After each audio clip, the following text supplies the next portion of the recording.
Drama serial समझौता में आखिरकार असद ने वकार साहिब से अपने ही फायदे के लिए माफी मांग ही ली। उधर शानजे जो कि दोबारा से अलीजे के कहने के ऊपर नरगिस आंटी के साथ बिल्कुल भी अच्छा बिहेव नहीं कर रही। आने वाली किसकी मुकम्मल कहानी में आप सभी दोस्त देखेंगे। शानजे जो कि अपनी स्टडी कर रही होती है, यहाँ पर सरमद उसे बिल्कुल भी अच्छे तरीके से स्टडी नहीं करने दे रहा, उसे काल पे काल कर रहा है। उसे अपनी मोहब्बत के जाल में आखिरकार फंसाने में कामयाब हो ही जाएगा। शानजे जो कि तस्वीर बना रही है अपनी, और तस्वीर बनाकर उसे बेच भी रही है। आखिरकार उसे सरमद की कॉल आ ही जाती है। यहाँ पर सरमद कहता है कि मैं तुम्हारे साथ बहुत ज्यादा मोहब्बत करता हूँ और तुम्हें जबरदस्ती भी अपना सकता हूँ। जब मोहब्बत करते हैं ना तो जबरदस्ती करने का भी हक भी मिल जाता है। यहाँ पर शानजे कहती है कि अगर मैं मुकर गई तो, यहाँ पर सरमद कहता है कि फिर मैं तुम्हें मर के बताऊंगा। आखिरकार ये सारी की सारी बातें सुनने के बाद शानजे के दिल में भी सरमद को लेकर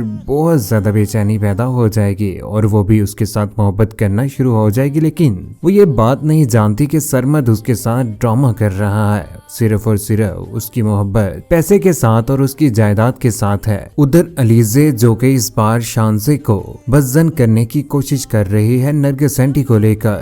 उसे कहती है कि नरगिस आंटी के सारे प्लान खराब हो चुके हैं। आखिरी टारगेट सिर्फ तुम हो। वो सिर्फ तुम्हारी शादी इस बार रुहेल के साथ करवा कर इस घर से बहुत दूर भेजना चाहते हैं। बेहतर होगा कि तुम उनसे बच के ही रहो, इसी में तुम्हारी बेहतरी है। ये बात सुनने के बाद वो बहुत ज्यादा परेशान हो जाती है और अपनी माँ को याद करती है और गुस्से में आकर पहुंच ही जाती है नरगिस आंटी के रूम में। वहाँ पर जाकर उसे कहती है कि आप मेरी शादी रुहेल के साथ करवाना चाहते हैं। मैंने कभी सोचा भी नहीं था। आपको क्या जल्दी बढ़ चुकी है और रुहेल के साथ में कभी भी रिश्ता नहीं करूंगी। ये बात आप अपने ज़हन से निकाल दीजिएगा। यही बात कहने के बाद वो उनके पास से गुजर जाती है। लेकिन यहाँ पर नरगिस आंटी जो कि बेड के ऊपर बैठी परेशान हो जाती है कि आज आखिर शानजे को क्या हो गया है। उसे भी समझ आ ही जाएगी कि अलीजे की चाल है। वो तो चाहती ही नहीं है कि शानजे और नरगिस एक दूसरे के साथ खुश रहें। दूसरी जानिब आखिरकार पहुंच ही जाती है नरगिस की भाभी भी उसके पास, और पास आकर उसे समझाने की कोशिश करती, कहती है कि अपने मियाँ को अपनी मुट्ठी में कर लो।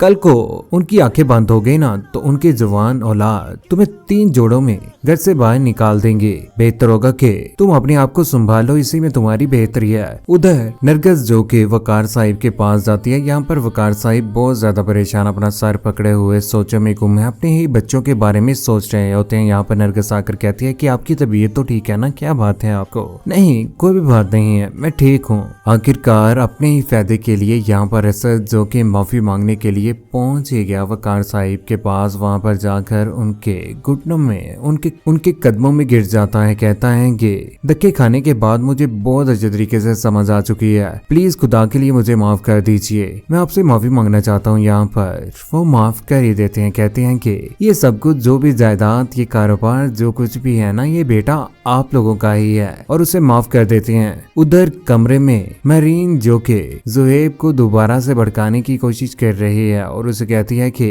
अपनी आंखें अपने कान खोले रखें, क्योंकि असद भाई का भरोसा तो अब है ही नहीं। नुकसान पहुंचाने पर आएंगे ना तो वो भूल जाएंगे कि सामने छोटा भाई है। ये बात सुनने के बाद वो बहुत ज्यादा गुस्से में आ जाता है और इस बार वो किसी किस्म का कोई भी भरोसा करने वाला नहीं है असद के ऊपर। असद जो कि इस बार कारोबार के लेन देन और सारे के सारे मामलात के अंदर अपने बाबा के साथ है, ऑफिस में भी उनके साथ जा रहा है। यहाँ पर पहुंच ही जाता है जुहेब भी, जाकर कहता है कि बाबा जान, अब ये यहाँ पर क्या कर रहा है? अगर अब ये यहाँ पर आकर इस कारोबार को संभालने की कोशिश कर रहा है तो इसमें कोई ना कोई इसका मफाद बाबा जान जरूर होगा, जरा बच के रहिएगा। गाड़ी में जाते हुए गुस्से में आकर जुहेब कहता है कि अब ईंट का जवाब पत्थर से होगा। कभी भी मैं इस बार असद को माफ नहीं करूंगा जिस तरह से वो इस बार कारोबार के अंदर आ रहा है ना। लेकिन वकार साहिब की इस फैमिली को नजर लग चुकी है कौन कौन शानजे का रिश्ता रुहेल के साथ देखना चाहता है, और अलीजे जिस तरह से शानजे को बदजन कर रही है नरगिस को लेकर, इसका क्या अंजाम होना चाहिए। और इसकी माँ का भी, जो चाहती ही नहीं है कि उसकी बेटी का घर बसे।